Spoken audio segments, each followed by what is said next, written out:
My name's Christine Hamilton. I work for the Stroke Association as a job.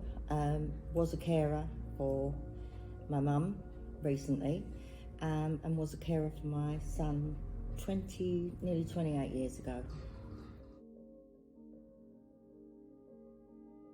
Barry was diagnosed with a very rare illness, and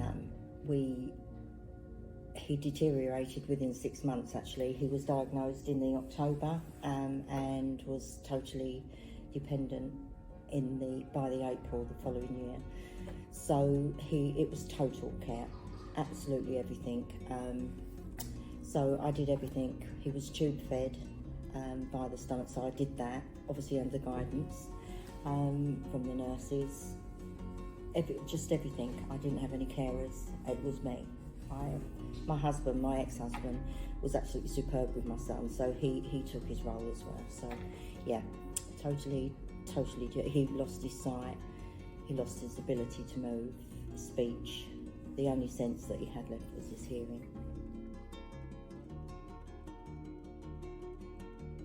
I used to work behind the bar, and if I'm totally honest, that was my escapism because then I could be Christine, and I wasn't Barry's mum, and the carer, because it's all too consuming sometimes, you know. Sometimes you need that space to just be, because you lose your identity, it's gone, because you put all your time and your energy is put into making sure that the medication is there, his needs are met. He was going to a special needs school in Basildon at the time, so it was getting him ready in the morning, making sure that he was okay, everything he had to take with him. So yeah, it was really, it just overtook everything.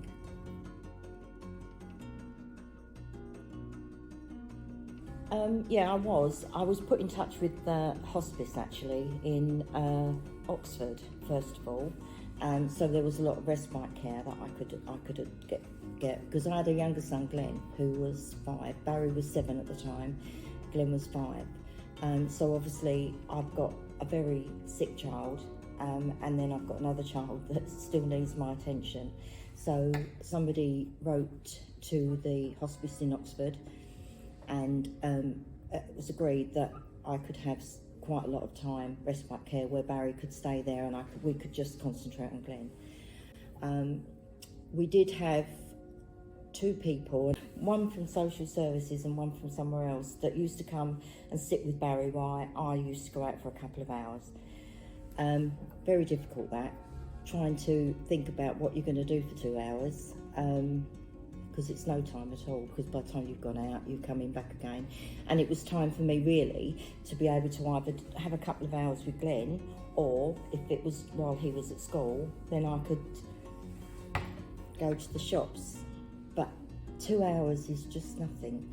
So I benefited from it because of the 2 women that used to come and sit with Barry.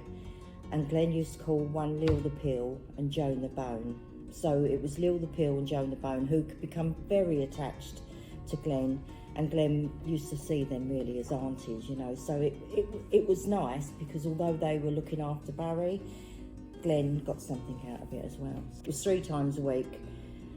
That was the most. I got it for a couple of hours. It was all that was really available. I didn't want anyone coming in to do washing and dressing, because I could do that. I wouldn't advise everyone to do that though. If I had my time again, I think I would probably ask for more help. But at the time it was, you know, you got the shock of having a son that's terminally ill, because he was terminally ill. And then the invasion of people coming in and out of your home. And I was determined that my home wasn't going to become a hospital. Do you know what I mean? It was a family home, and I really wanted to keep it that way. The school was aware of it, and they were very supportive as well. He did have a few. Children are cruel. Children are just cruel sometimes. So sometimes he would be picked on because he had a disabled brother, but the school took care of that. So that was brilliant.